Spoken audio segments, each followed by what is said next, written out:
Hello, my name is Andrea. In this lesson, we'll learn how to talk about identifying an illness with signs and symptoms. The lesson is divided in 3 parts. In part 1, we'll see how to describe problems. In part 2, we'll talk about presentation. In part 3, we'll learn the vocabulary for talking about symptoms. Let's get started. We'll start with part 1, describing problems. The problems which a patient reports to the doctor are called symptoms. For example, pain or nausea. Signs are what the doctor finds, also known as findings, on examining the patient. For example,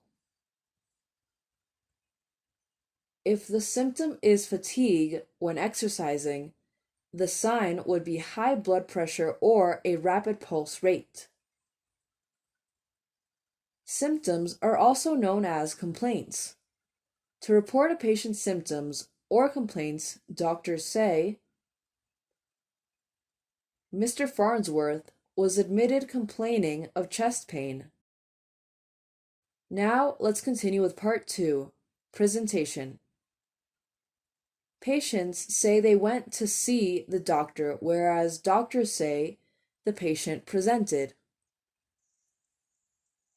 The symptom which causes a patient to visit a doctor or to present is called the presenting symptom, presenting complaint, or presentation. Now let's go more into detail about how to describe symptoms.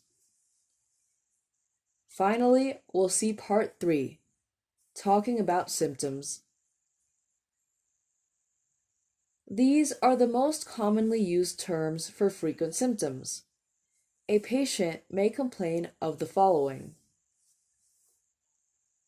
tiredness, lethargy, fatigue, lassitude. This means loss of energy. A patient may say, lately I've been feeling completely exhausted at the end of the day. Malaise. This means general feeling of being unwell. A patient may say, I haven't been feeling myself for a week. Anorexia. This means a loss of appetite. A patient might say, I've been off my food for days. Weight gain. This means an increase in weight. A patient may say, I've gained 5 kilos and I don't know why. Weight loss. This means a decrease in weight. A patient may say, I'm not eating any less than usual, but I've lost a lot of weight recently. Constipation. This means hard and frequent feces or difficulty to defecate. A patient may say,